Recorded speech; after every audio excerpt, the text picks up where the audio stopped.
Assalamu alaikum students and welcome to the free online classes of economics. Today we are going to study different methods with the help of which we can detect autocorrelation in our model. Autocorrelation is a post-regression test just like the heteroscedasticity. It means कि पहले हम अपना regression model जो है वो run करते हैं और उसके बाद उस पर टेस्ट अप्लाई करते हैं कि क्या हमारे regression model के अंदर autocorrelation मौजूद है या नहीं है. So, let me remind first that what is autocorrelation. Autocorrelation basically एक OLS assumption की violation है. अब OLS assumption के मुताबिक जो error terms हैं, ठीक है, relationship between ET and ET minus 1 that is equal to 0 means कि एरर टर्म्स के दरमियान सक्सेसिव एरर टर्म्स के दरमियान किसी किस्म की कोई कोरिलेशन जो है वो मौजूद नहीं है.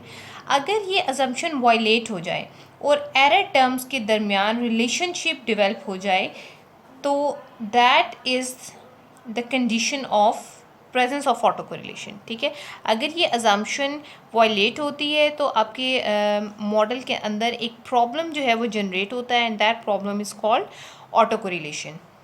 सो in the presence of auto correlation हमारे जो रिजल्ट्स हैं वो रिलायबल नहीं होते.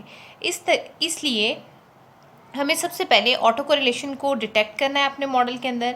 अगर तो with the help of detection methods auto correlation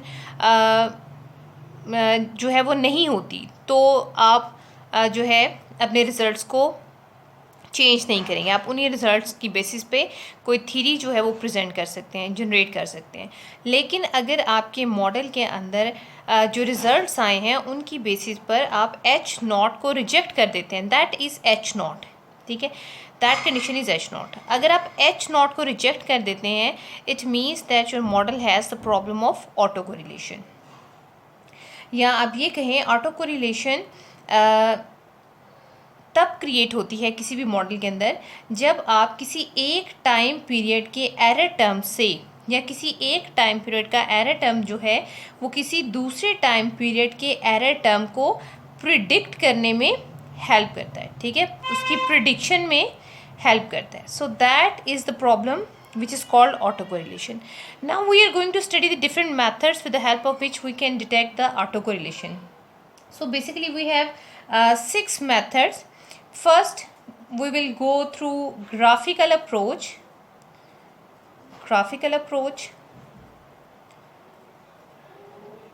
Secondly we will go through AR1 test. AR1 test. Third method भी AR1 टेस्ट है लेकिन इसकी कंडीशंस जो हैं दोनों टेस्ट की वो डिफरेंट है. पहले हम AR1 को यूज़ करेंगे to detect the auto correlation with the condition that your model has the strictly exogenous regressors. ठीक है, इसी तरह यहाँ पे आप जो कंडीशन अप्लाई करेंगे ये विदाउट स्ट्रिक्टली एग्जॉजनस वेरिएबल. ठीक है, इनको अभी हम डिटेल में डिस्कस करते हैं. Fourth method that is very popular and mostly used in the researches that is Durbin Watson D test. D एक सिंबल है जिसे हम डर्बन वाटसन को प्रेजेंट करते हैं. Fifth is Durbin H method और 6 जो है दैट इज़ LM स्टैटिस्टिक्स और LM test. So these are basically 6 test. In the graphical approach हम एक स्कैटर प्लॉट जो है वो ड्रॉ करेंगे. AR1 में हम 1 टाइम पीरियड लैग को स्टडी करेंगे, चेक करेंगे, उनका रिलेशनशिप रन करेंगे, एक ऑक्सिलरी इक्वेशन जो है वो यहाँ पर डिवेल्प करेंगे. इसी तरह से इस कंडीशन में भी हम एक न्यू रिग्रेशन जो है वो रन करेंगे. डर्बन वाटसन में हम डी स्टैटिस्टिक्स को यूज़ करेंगे. डी स्टैटिस्टिक्स को कैलकुलेट करने के लिए, कंप्यूट करने के लिए डी स्टैटिस्टिक्स का एक अपना फार्मूला है जो error term current time period में और प्रीवियस टाइम पीरियड पर बेस करता है. इसी तरह ऐसी कंडीशंस जिसमें हम डर्बन वाटसन डी यूज़ नहीं कर सकते उन कंडीशन में हम डर्बन एच टेस्ट जो है वो यूज़ करते हैं, और LM स्टैटिस्टिक्स जैसे आपने हेट्रोस्किडास्टिसिटी की टेस्ट में यूज़ किया था, जस्ट लाइक हम LM टेस्ट जो है वो यहाँ पर यूज़ करेंगे। अब 1 बाय 1 जो है वो इन टेस्ट को स्टडी करते हैं। First we will study the graphical approach. Graphical approach में जब आप अपना मॉडल रिग्रेस कर लेते हैं, उसके बाद there are different techniques to draw a scatter plot. ठीक है, हम स्कैटर प्लॉट ड्रॉ करते हैं और उस स्कैटर प्लॉट में चेक करते हैं कि क्या कोई एरर टर्म का पैटर्न जो है वो तो जनरेट नहीं हो रहा। अगर एरर टर्म कोई पैटर्न जो है वो शो करता है स्कैटर प्लॉट में, तो वो पैटर्न जो है वो प्रेजेंस ऑफ ऑटो कोरिलेशन को रिप्रेजेंट करता है। So there are different methods to draw the scatter plot. हम उनमें से कुछ जो है वो यहाँ पे डिस्कस करेंगे। फर्स्ट, अगर हम एरर टर्म्स को टाइम पीरियड t के अगेंस्ट प्लॉट करें, तो इस कंडीशन में हमारे पास इस तरह से अगर कोई पैटर्न जो है एरर टर्म्स शो करते हैं, यानी ये हमने एरर टर्म्स को प्लॉट किया और एरर टर्म्स ने हमें first increasing, then decreasing, then increasing, तो ये एक पर्टिकुलर पैटर्न जो है वो शो कर रहे हैं एरर टर्म्स। तो इस कंडीशन में you can say that there is auto correlation. अगर आपके एरर टर्म्स को जब आप टाइम पीरियड के अगेंस्ट प्लॉट करें और आपके पास इस तरह का एक पैटर्न क्रिएट हो जाए, then you can say that there is auto correlation in the model. इसी तरह से there is another way to draw the scatter plot कि अगर आप टाइम पीरियड ET को ET-1 के अगेंस्ट प्लॉट करें, यहाँ पे हम दो स्कैटर प्लॉट्स जो हैं वो ड्रॉ करके देखते हैं। Error term in time period T and error term in time period T1। ठीक है, ET1 कैलकुलेट करना बहुत आसान है। For example you have the values of error term like 0.98, 0.58, -0.91, -0.25 and -0.01 and so on. ठीक है, यहाँ से आप ET-1 कैलकुलेट करेंगे। So if that is T1, ठीक है, ये वैल्यू है t इज़ इक्वल टू 1। अब आपके पास इस टाइम पीरियड के प्रीवियस कोई डाटा अवेलेबल नहीं है, तो इसलिए ET-1 जो है वो नहीं आएगा आपके पास। ठीक है, तो ये वैल्यू जो है मिसिंग वैल्यू आ जाएगी यहाँ पर। इसी तरह से that is t is equal to 2, 0.58 जो है ये टाइम पीरियड 2 की वैल्यू है, और इस वैल्यू का जो प्रीवियस t-1 है that is this. For example आप कहते हैं जी ये 1991 की वैल्यू है, ये 1992 की वैल्यू है, तो 1992 की प्रीवियस वैल्यू क्या होगी, 1991 की वैल्यू होगी। तो हम क्या करेंगे, इसका ET-1 0.98 होगा। ठीक है, यानी इससे प्रीवियस वैल्यू। इसी तरह 0.91 यानी t इज़ इक्वल टू 3 की वैल्यू क्या होगी, 0.58, देन -0.91, और एज इट इज़ हम जो है इस कॉलम को राइट कर देंगे। लेकिन ET-1 जब हम कैलकुलेट करेंगे तो इसमें हम एक वैल्यू जो है उसको मिस कर देंगे, यानी नंबर ऑफ़ ऑब्जर्वेशन आपके पास n-1 होंगी। तो आपने पहले अपने रिग्रेशन मॉडल से ET कैलकुलेट किया, देन ET-1 कैलकुलेट कर लिया। अब अगर हम इन दोनों कॉलम्स की वैल्यूज़ को प्लॉट करें, तो इस कंडीशन में if we have a trend like this, ठीक है, आपने एरर टर्म्स प्लॉट की, देखिए कुछ एरर टर्म्स जो हैं वो नेगेटिव हैं, कुछ पॉजिटिव हैं, और इन सब को अगर आप देखें तो ये एक पॉजिटिव ट्रेंड जो है, एक पैटर्न जो है वो शो कर रही है। It means there is auto correlation and you have positive auto correlation. ठीक है, नेगेटिव वैल्यूज़ का होना ज़रूरी है। ठीक है, ऐसा नहीं है कि आप सारी एरर टर्म्स को एक ही क्वाड्रेंट में प्लॉट कर दें, क्योंकि सम ऑफ एरर्स जो है, sum of residuals that should be equal to 0। तो इसलिए कुछ वैल्यूज़ हमने नेगेटिव प्लॉट की हैं और कुछ पॉजिटिव प्लॉट की हैं। इसी तरह से अगर ई टी और ई टी माइनस वन को आप प्लॉट करते हैं और आपके पास इस ट्रेंड की बजाय कोई इस फॉर्म में ट्रेंड आ जाता है, ठीक है।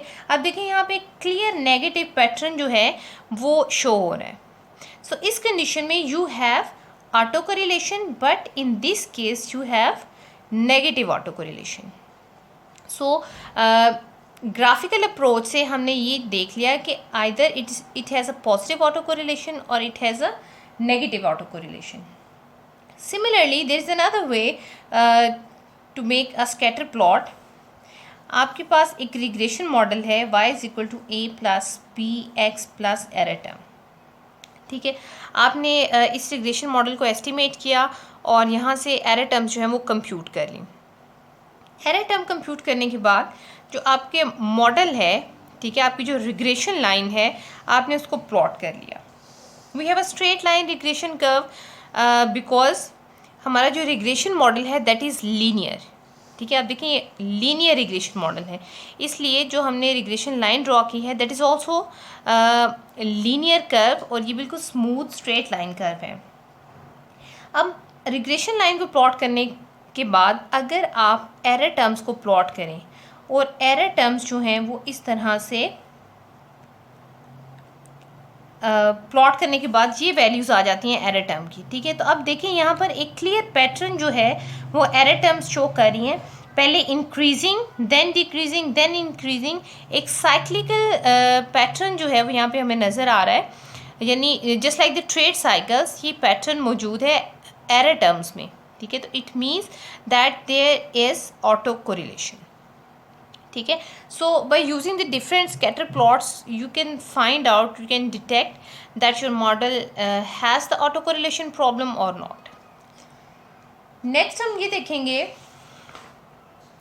कि ग्राफिकल अप्रोच के अलावा with the help of AR1 test, auto regression का auto correlation with a one time period lag, AR1 test with strictly exogenous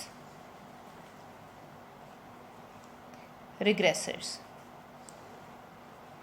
एग्जॉजनस regressors का मतलब है कि जो आपके एक्सप्लेनेटरी वेरिएबल्स हैं like x1, x2, x3 and so on up to xk, ये explanatory variables जो हैं वो रेजिडुअल्स के साथ कोरिलेशन नहीं क्रिएट कर रहे। सो यहाँ पर हमने स्ट्रिक्टली एग्जॉजनस की जो है अजम्पशंस या कंडीशन जो है वो अप्लाई की कि एरर टर्म्स या रेजिडुअल्स का एक्सप्लेनेटरी वेरिएबल्स के साथ कोई रिलेशनशिप नहीं है। अगर तो ये कंडीशन होल्ड करती है तो इस कंडीशन में AR1 टेस्ट का प्रोसीजर कुछ इस तरह से होगा। सबसे पहले what will we do in the step 1, we run the required regression, ठीक है। सिंपल आपके पास जो रिग्रेशन मॉडल है आप उसको रन करेंगे, रन द रिग्रेशन जो भी आपके पास like you have the regression model on x1, x2 up to x की, ठीक है। अगर आप इसको स्टैंडर्ड फॉर्म में लिखें then you can write it as beta naught plus beta 1 x1 plus beta 2 x2 plus up to so on, ठीक है, beta k xk plus error term, ठीक है। आपने अपना रिक्वायर्ड रिग्रेशन मॉडल जो है वो रन किया, उसके बाद कंप्यूट एरर टर्म्स, ठीक है, या कंप्यूट रेजिडुअल्स। यहाँ पर आपका फर्स्ट स्टेप जो है वो कंप्लीट हो जाता है। Then in the second step you will regress और run the regression ET hat, जो आपने यहाँ पर कंप्यूट की एरर टर्म्स उसको आप रिग्रेस करेंगे on ET-1 for n is equal to 2 to n, ये कंडीशन है, ठीक है। रन द रिग्रेशन ET, यानी आप ET एक रिग्रेशन रन करेंगे जिसमें डिपेंडेंट वेरिएबल आपका ET होगा, having the correlation coefficient as a parameter and ET-1 plus UT। n is equal to 2 to n का मतलब है कि फर्स्ट ऑब्जर्वेशन जब आपने ET-1 कैलकुलेट किया था तो फर्स्ट ऑब्जर्वेशन जो है वो ओमिट कर दी गई थी।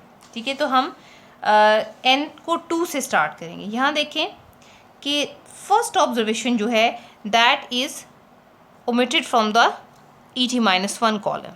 तो इस वजह से n इज इक्वल टू 2 से स्टार्ट होगा और अप टू n ऑब्जर्वेशन जो है ये मूव करेगा। So after calculating this we will run that regression. ये बिल्कुल ऐसी ही रिग्रेशन है जैसे आप पहले रन कर चुके हैं, a plus B x plus error term, या इसको y is equal to b x plus error term. ये इंटरसेप्ट के बगैर है, यहाँ पर हमने इंटरसेप्ट नहीं लिया। अगर यहाँ पर इंटरसेप्ट लिया जाए तो भी कोई इशू नहीं है। यहाँ पर इंटरसेप्ट इस वजह से नहीं लिया गया क्योंकि आगे डिफरेंट मेथड्स हैं जिनमें इंटरसेप्ट को इंक्लूड करना कंपल्सरी हो जाता है, मैंडेटरी हो जाता है। ठीक है, तो इस कंडीशन में उसको थोड़ा सा डिफ्रेंशिएट करने के लिए हमने यहाँ पर इंटरसेप्ट नहीं लिया। अगर आप यहाँ पर इंटरसेप्ट लिख लेते हैं या कैलकुलेट कर लेते हैं तो उससे आपके रिजल्ट्स पे कोई फ़र्क नहीं पड़ता। सो यहाँ पर in the AR1 test with strictly exogenous regression model हमने सबसे पहले अपनी रिक्वायर्ड रिग्रेशन रन की, एरर्स को हमने कंप्यूट कर लिया। देन हमने एक न्यू रिग्रेशन जो है वो रन की, that is ET is equal to ET-1 plus UT। अब इस रिग्रेशन को रन करने के बाद हम थर्ड स्टेप में इंडिविजुअल टेस्ट ऑफ सिग्निफिकेंस जो है सिग्निफिकेंस वो अप्लाई करेंगे। ठीक है, किस पे अप्लाई करेंगे? रो पर अप्लाई करेंगे। बिल्कुल इसी तरह से जिस तरह से हम बीटास की सिग्निफिकेंस के टेस्ट अप्लाई करते थे यूजिंग टी स्टैटिस्टिक्स। ठीक है, टी टेस्ट को यूज़ करते हुए हम इंडिविजुअल टेस्ट ऑफ सिग्निफिकेंस लगाएंगे और अगर आपकी t calculated value is greater than t tabulated then you will reject H0, यानी आपके पास जो है हेटेरोस्किडासिटी आपके मॉडल के अंदर मौजूद है। ठीक है, तो ये आप सिंपल रिग्रेशन वाले टॉपिक में बड़ा क्लियरली जो है इंडिविजुअल टेस्ट ऑफ सिग्निफिकेंस पढ़ चुके हैं। तो सिंपल बीटास की तरह आपने रो के ऊपर टेस्ट स्टैटिस्टिक्स जो हैं वो अप्लाई कर देने और उसी टेस्ट के रिजल्ट बेसिस पे आप नल हाइपोथेसिस को एक्सेप्ट या रिजेक्ट करेंगे। ये मेथड सिर्फ उसी कंडीशन में अप्लाई होगा जब आपके एग्जोजेनस वेरिएबल आपकी जो रिग्रेसर्स हैं वो स्ट्रिक्टली एग्जोजेनस होंगे, यानी जो आपके एक्सप्लेनेटरी वेरिएबल्स हैं उनका रेजिडुअल्स के साथ कोई कोरिलेशन मौजूद नहीं होगा। अब अगर हम ये देखें कि जो एग्जोजेनस वेरिएबल्स हैं जी, जो एग्जोजेनस होने की जो अजम्पशन है वो फुलफिल नहीं होती।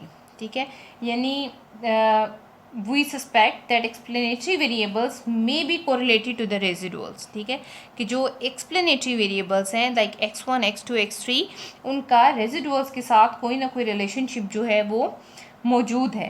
तो इस कंडीशन में आपका जो प्रोसीजर है वो स्टेप 1 में तो सेम रहेगा, यानी आप क्या करेंगे स्टेप 1 में you will run required regression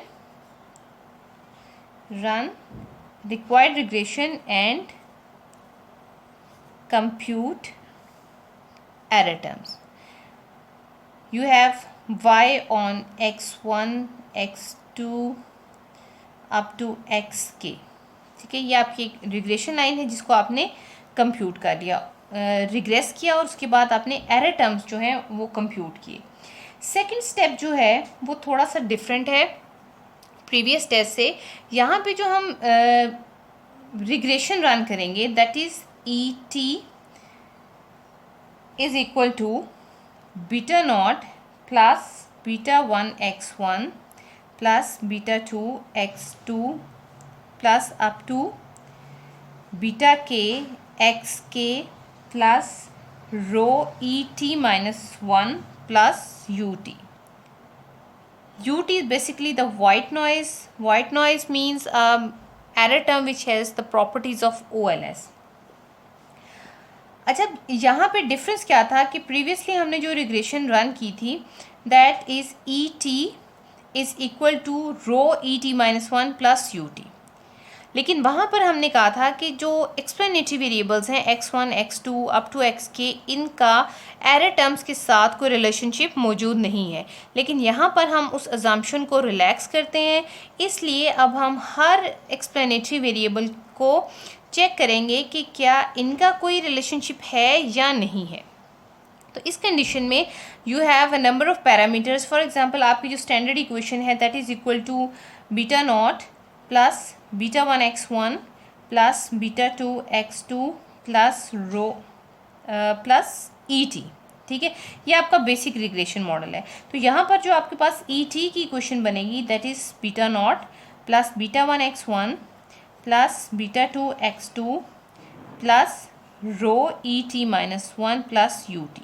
ठीक है, अब आपने बीटा वन बीटा टू और रो तीनों पर जो है इंडिविजुअल टेस्ट ऑफ सिग्निफिकेंस जो है वो अप्लाई करने हैं।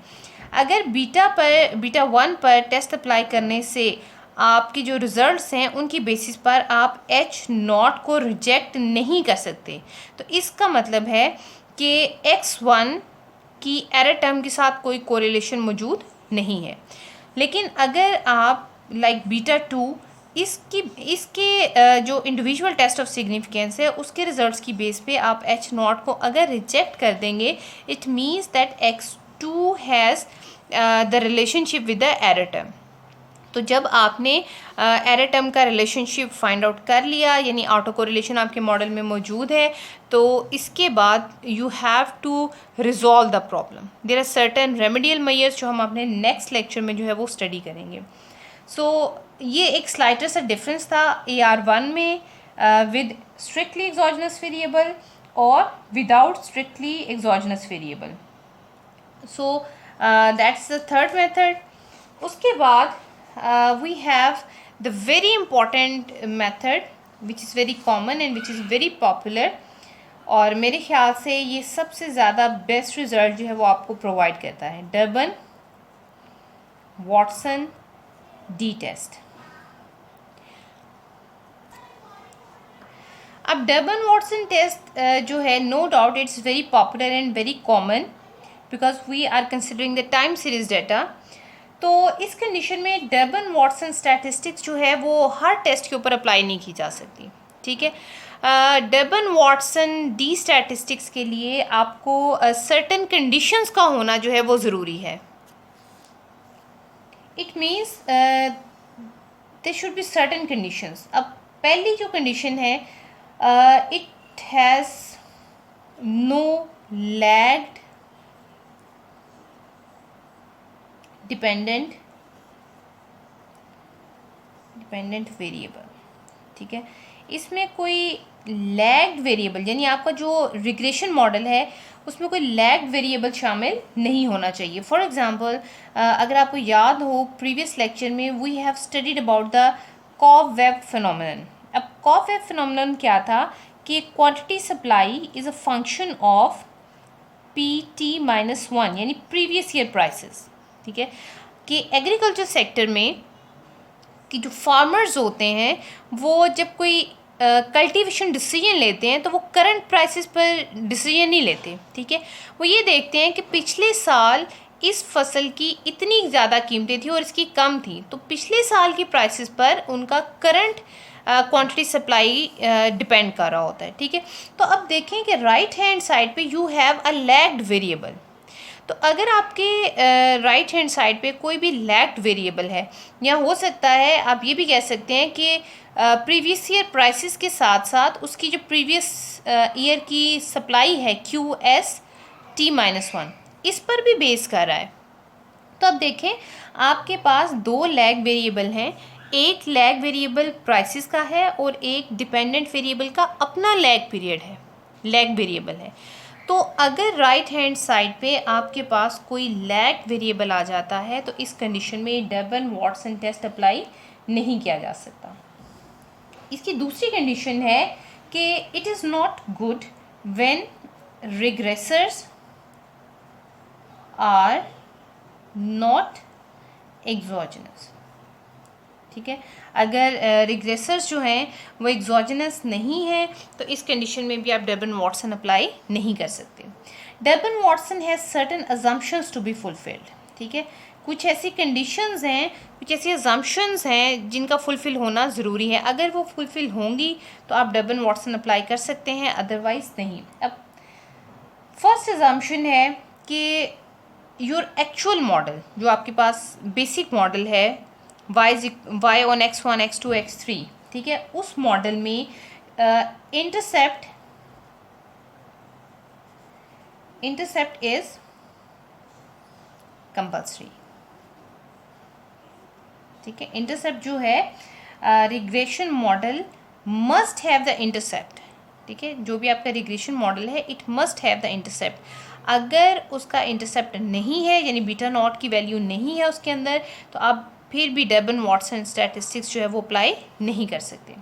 सेकेंड अजम्पशन है कि जो एरर टर्म का रिलेशनशिप आप चेक कर रहे हैं, ठीक है, वो उसमें और जो आपका एरर टर्म जिस पे आप उसके रिलेशनशिप को स्टडी कर रहे हैं उसमें सिर्फ वन टाइम पीरियड का लैग होना चाहिए। यानी errors are generated by the first order auto regression scheme. Errors are generated by first order auto regressive scheme।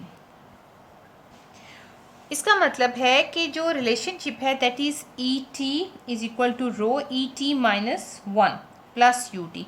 E T minus one आपके पास first order auto regressive scheme है, ठीक है। यानी आप यहाँ पे T minus two T minus three नहीं करेंगे। अगर रिलेशनशिप देखें ई टी का E two T minus two के साथ भी हो सकती है, जैसे हायर ऑर्डर ऑटो कोरिलेशंस हैं, ठीक है। ऐसा हो सकता है कि एक टाइम पीरियड का एरर टर्म अगले 5 साल के बाद के एरर टर्म के साथ रिलेट कर रहा हो, ठीक है। लेकिन यहाँ पर अगर आप डेबन वाटसन अप्लाई करना चाहते हैं तो आपके पास first order auto regressive scheme होनी चाहिए, अदरवाइज आप डेबन वाटसन अप्लाई नहीं कर सकते। थर्ड यही अजम्पशन आ जाएगी कि आपके पास रिग्रेशन मॉडल जो है उसमें कोई लैग्ड वेरिएबल शामिल नहीं होना चाहिए, ठीक है। जैसे अभी हमने ऊपर कॉवेव फिनोमेनन की एग्जांपल दी थी, ठीक है। और fourth one is very important also कि there should be no missing value.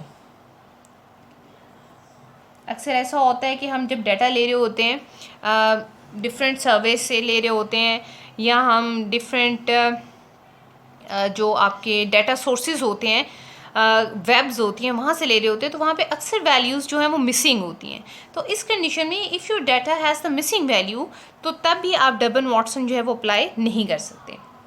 सो अगर ये सारी अजम्पशंस फुलफिल हो जाती हैं तो इस कंडीशन में you are quite able to apply the Durbin Watson statistics. अब डेबन वाटसन स्टैटिस्टिक का प्रोसीजर इंतहाई आसान है।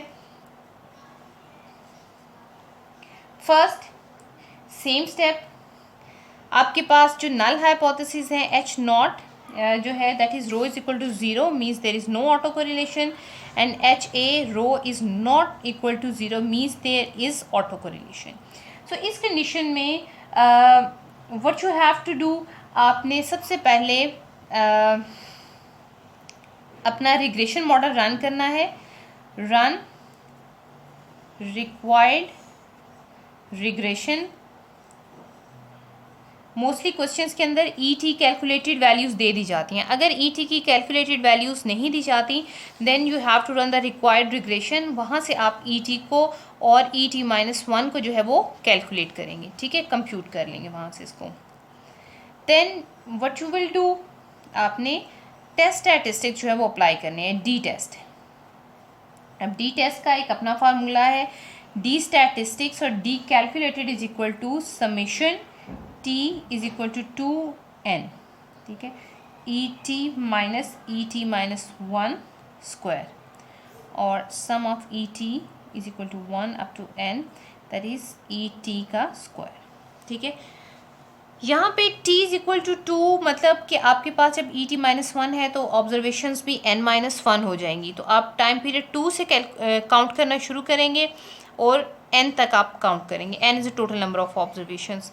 और यहाँ पे क्योंकि et-1 नहीं है इसलिए आप t इज इक्वल टू 1 से ही स्टार्ट करेंगे। So that is the formula to calculate the d statistics, या वैल्यू ऑफ डी को कैलकुलेट करने के लिए यू हैव दिस फार्मूला। अब डर्बन वाटसन की ये क्वालिटी है कि ये हमें एक्सेप्टेंस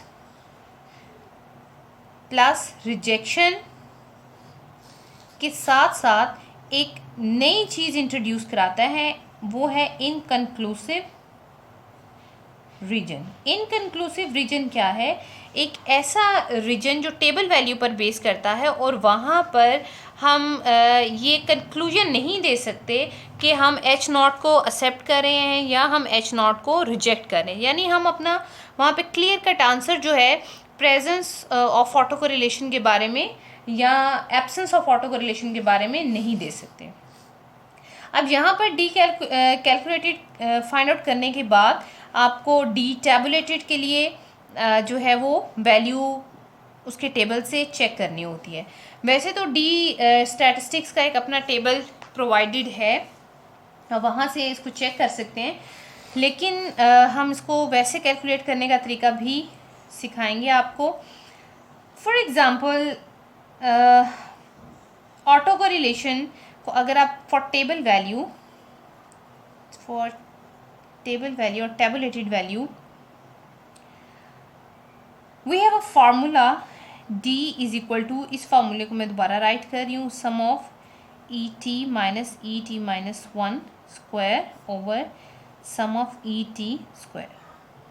ठीक है, अगर आप इस स्क्वायर को ओपन करें then that is a minus B whole square, तो आपके पास जो स्टैटिस्टिक्स आएंगे that is et square plus sum of et -1 का square minus 2 sum of et -1 whole divided by sum of et square. No if we suppose कि जो sample size है that is very large, ठीक है, for the large sample ये कह लें कि सैम्पल जो है इतना बड़ा है कि that is very close to the population size, तो इस कंडीशन में sum of et square is equal to sum of et -1 square. यानी अगर आप एक वैल्यू आपके पास 100, 200 और 500 तक ऑब्जर्वेशन है, तो इस कंडीशन में अगर आप एक ऑब्जर्वेशन को माइनस कर भी दें तो उसका टोटल समेशन पे कोई इतना ख़ास फ़र्क नहीं पड़ता, बड़ा निग्लिजिबल सा इफेक्ट होता है। इसलिए हम कहते हैं फॉर द लार्ज सैम्पल ये जो समेशंस हैं et और et -1 ये इक्वल हैं। तो इस कंडीशन में अगर ये दोनों वैल्यूज़ इक्वल हैं तो ये एडअप हो जाएंगी। एडअप होने के बाद you will get 2et square minus 2 sum of et -1 whole divided by sum of et square. अब यहाँ से आप 2 कॉमन ले सकते हैं और et और et एक दूसरे को कैंसिल आउट कर देंगे, then 1 minus sum of et -1 whole divided by sum of et square. ये आपके पास d की सिंप्लीफाइड फॉर्म आ गई। अब अगर आपको याद हो that we have the value of correlation coefficient rho is equal to r is equal to sum of x y minus sum of x square।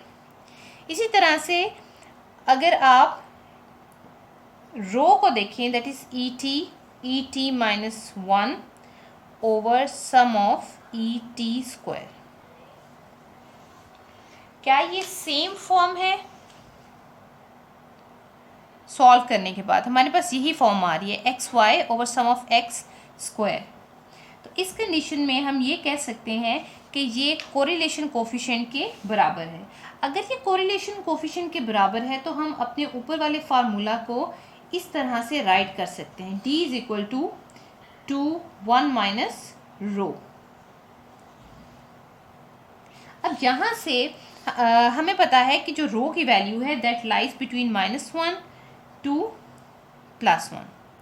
तो इस लिमिट की बेसिस पर हमारे पास d की भी एक लिमिट क्रिएट होती है, यानी d की जो वैल्यू है वो 0 और 4 के दरमियान लाई करती है। किस तरह से? हम रो की ये तीनों वैल्यूज़ जो हैं वो इस फार्मूला में पुट करके देखते हैं. If rho is equal to 0 then d will be equal to 2 1 minus 0 that is equal to 2. if rho is equal to -1 यानी if there is negative auto correlation, ठीक है, ये नेगेटिव ऑटो कोरिलेशन है. इस condition में d is equal to 2 1 minus -1 that is equal to 4. And if rho is equal to 1 it means there is positive auto correlation. तो इस condition में d is equal to 2 1 minus 1 that is equal to 0. तो आपने देखा कि value starts from 0 and end up at 4. तो इस तरह से हमारे पास एक 2 टेल नॉर्मल डिस्ट्रीब्यूशन बनती है डर्बन वॉटसन टेस्ट की. ये 0 से स्टार्ट होती है और 4 पर आकर एंड हो जाती है. ये इसकी लिमिट है, ठीक है. अब जो डी स्टैटिस्टिक, जो डी कैलकुलेटेड आप कंप्यूट करेंगे, उस डी कैलकुलेटेड की जो वैल्यू है वो इसी रेंज के अंदर लाई करेगी. अब डी स्टैटिस्टिक्स की किसी भी वैल्यू के अगेंस्ट आपको जो टेबलेटेड वैल्यू है, जो टेबल की वैल्यू है, वो 2 होंगी. जैसे आप देखें, आप टी टेस्ट, एफ टेस्ट, काई टेस्ट, सब की वैल्यूज़ 1 होती हैं, एक वैल्यू आती है आपके पास टेबल में. लेकिन जो डर्बन वॉटसन है ये आपको टेबल के अगेंस्ट 2 वैल्यूज़ जो है वो प्रोवाइड करता है. यानी एक वैल्यू आपके पास डी एल होगी, यानी lower value that is equal to lower value, और एक आपके पास अपर वैल्यू होगी that is d u upper value, ठीक है. तो इस फॉर्म में हमारे पास इसकी कोई ग्राफिकल शक्ल बनेगी that is D L D you and that is 4 minus D you and 4 minus D L, ठीक है. अगर तो वैल्यू आपकी इस रीजन के अंदर लाई करती है, ठीक है, then you have inconclusive region, you are inconclusive about your answer, that is inconclusive region, ठीक है. इसमें आप अपना आंसर जो है वो नहीं बता सकते कि वो पॉजिटिव है, नेगेटिव है या नहीं है. इसी तरह इस रीजन में there is no auto correlation, यानी अगर आपकी वैल्यू डी यू और 4 माइनस डी यू के कहीं आसपास आ जाती है, कि दरमियान में आ जाती है इस लिमिट के अंदर, तो इस कंडीशन में there is no auto correlation. और अगर आपकी वैल्यू इस रीजन में लाई करती है तो इस कंडीशन में you have auto correlation. So that is the Durbin Watson statistics, ठीक है. अगर हम इसके रिजल्ट्स को सम अप करें in a short summary, then we can write it as we will accept H not, ठीक है, एच नॉट को एक्सेप्ट करेंगे if D U D 4 minus D U. अगर आपकी डी की वैल्यू इस लिमिट में लाई करती है तो it means there is no auto correlation, ठीक है. एच नॉट को एक्सेप्ट करने का मतलब है there is no auto correlation. You will reject auto h naught, you will reject h naught if d is less than d l and if d is greater than 4 minus D l. तो इस condition में you have positive auto correlation और इस condition में you have negative auto correlation. और अगर आपकी value जो डी की वैल्यू है ये लाई करती है डी एल डी यू और 4 minus D U D 4 minus D L, इस रेंज में लाई करती है, then you are inconclusive about your answer, ठीक है. ये इनकन्क्लूसिव रीजन आ गया. So that was the Durbin Watson test, ठीक है. अब अगर डर्बन वॉटसन टेस्ट की कंडीशंस फुलफिल नहीं होती और आपके पास कोई लैग जो है वो आ जाता है, लैग वेरिएबल आ जाता है, तो इस कंडीशन में डर्बन वॉटसन आप अप्लाई नहीं करेंगे. हम इस कंडीशन में डर्बन एच स्टैटिस्टिक्स जो है वो यूज़ करेंगे, डर्बन एच. अब डर्बन एच जो है लैग्ड वेरिएबल की कंडीशन में हम यूज़ करेंगे. प्रोसीजर इसका सेम है. First step is same, you will run the regression, ठीक है, आप रिग्रेशन रन करेंगे y on x1 x2 up to xk और कंप्यूट कर लेंगे एरर टर्म्स।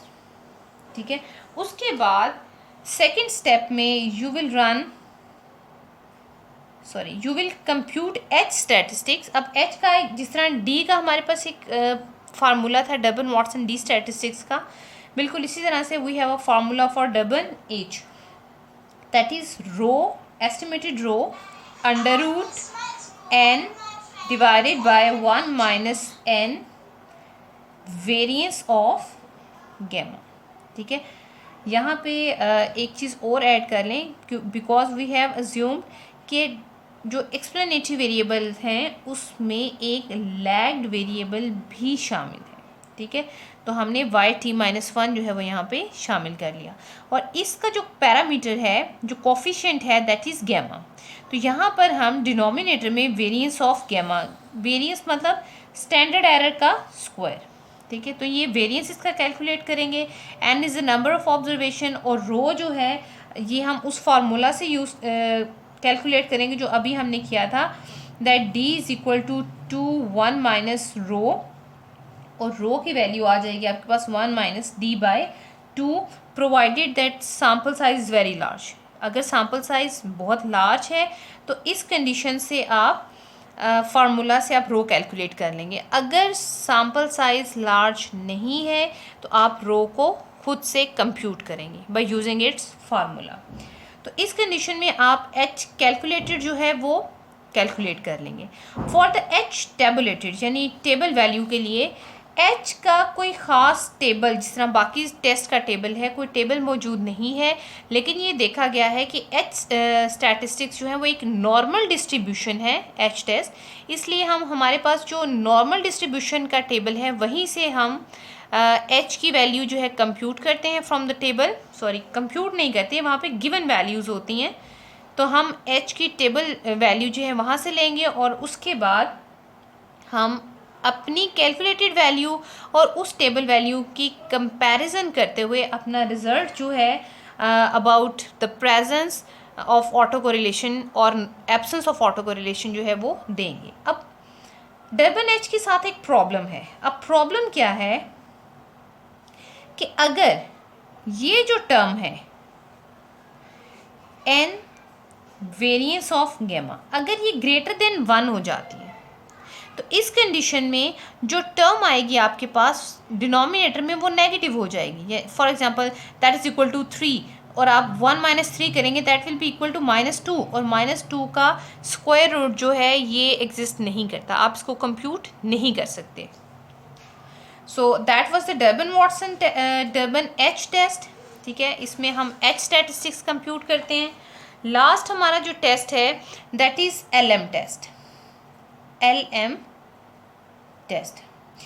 टेस्ट जैसे आपने हेटेरोस्केडास्टिसिटी में किया, हम एक रिग्रेशन रन करते हैं, रिक्वायर्ड रिग्रेशन, उसके बाद हम एक एक्सैलरी रिग्रेशन रन करते हैं, then we compute LM statistics. बिल्कुल उसी तरह से we run the required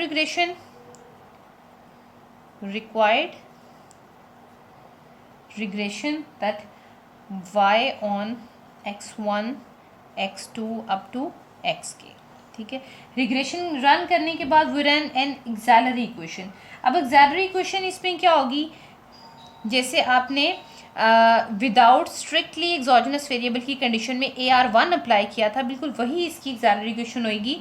ET is equal to beta naught plus beta 1 x1 plus beta 2 x2 up to beta k xk plus rho ET-1 plus error term.